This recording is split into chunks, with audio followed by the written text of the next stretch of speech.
दिवसापासून म्युनिसिपल मजदूर युनियन आणि म्युनिसिपल युनियन या दोघांमध्ये कलगीतुरा लागलेला आहे। माझ्याकडे एक परिपत्रक आहे, त्याच्यामध्ये म्युनिसिपल मजदूर युनियन म्हणते आम्ही जिंकलो जिंकलो जिंकलो। काय जिंकलो? तर आम्ही एक लढा जिंकलो। ड्रेनेज खात्यातील असेल, बाजार खात्यातील असेल, मुख्य मल्लीसारण खात्यातील असेल, त्याचप्रमाणे जलवाहिनी खात्यातील असेल, या सर्व कर्मचाऱ्यांना आम्ही आमच्यामुळे पीटीकेस मिळाली। मला आश्चर्य वाटतंय की कामगारांच्या भल्यासाठी ज्या संघटना आहेत त्या श्रेयासाठी लावत आहेत, त्याचं दुर्भाग्य आहे। डॉक्टर बाबासाहेब आंबेडकर संस्थापित जी संघटना आहे, आदरणीय बाळासाहेब आंबेडकरांनी खऱ्या अर्थाने जेव्हा या गोष्टीत लक्ष दिलं तेव्हा पहिला प्रथम आदेश सन्माननीय आदरणीय शेषराव राठोड साहेब यांना दिला की राठोड ताबडतोब मुख्यमंत्र्यांना निवेदन द्या की या खात्यातील सर्व खात्यांना पीटी नोकरी आणून द्या करण्यासंदर्भात। आम्ही निवेदन दिलं। एवढंच कशाला की बाळासाहेब आंबेडकरांनी स्वतः माननीय राज्यपालांना भ्रमणध्वनीवरून फोन करून सांगितलं। एवढंच नव्हे, जेव्हा कोर्टात ही केस गेली, कोर्टात केस गेल्यानंतर खऱ्या अर्थाने बाळासाहेब आंबेडकरांनी, माननीय राठोड साहेबांनी, माननीय आमचे बाबूराव जाधव, आमच्या शैलेश कदम बाळासाहेब आंबेडकरांबरोबर जाऊन तिथे खऱ्या अर्थाने तिथे जाऊन की आम्हाला ही जी केस जी आहे खूप महत्वाची आहे आणि प्रशासनाचा वकील असावा आणि शासनाचा वकील असावा म्हणून शासनाने सुद्धा वकील दिला। हे श्रेय खऱ्या अर्थाने बघायला गेलं तर मुंबई म्युनिसिपल आमची संघटना कशी काम करते म्हणजे सन 2020 ला तेव्हा सामाजिक न्याय मंत्री आणि विशेष सहाय्य असे मंत्रालयामध्ये धनंजय मुंडेंना पत्र देणारे, त्याचप्रमाणे निवेदन देणारे ही आपली संघटना आहे। थोडं बघा जवळून, आम्ही कधी श्रेय घेतलं नाही। त्याचप्रमाणे सन 2023 मध्ये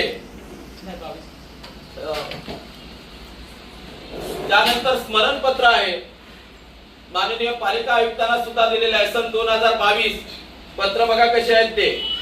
त्याचप्रमाणे एवढंच नव्हे तर 30/8/2023 ला सर्व कामगारांच्या सह्या घेऊन, सर्व कामगारांच्या अशा पद्धतीच्या सह्या घेऊन आम्ही पत्र सन्माननीय एकनाथजी शिंदे तेव्हाचे माननीय तेव्हाचे मुख्यमंत्री आणि आताचे माजी मुख्यमंत्री यांना सुद्धा आम्ही पत्र दिलेलं आहे। एवढंच नव्हे तर पुन्हा एकदा मल्लीसारण खात्यासाठी एकनाथजी शिंदे तेव्हाचे मुख्यमंत्री यांना सुद्धा स्मरणपत्र दिलेलं आहे आज।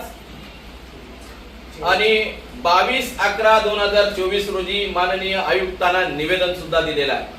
म्हणजे बघा, आम्ही एवढं करत असताना सुद्धा कधीच श्रेय घेतलं नाही।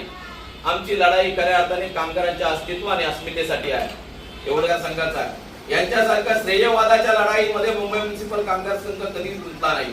आम्ही काम करतो कामगारांसाठी, कामगाराच्या हितासाठी बनलेली संघटना म्युनिसिपल कामगार संघ आहे।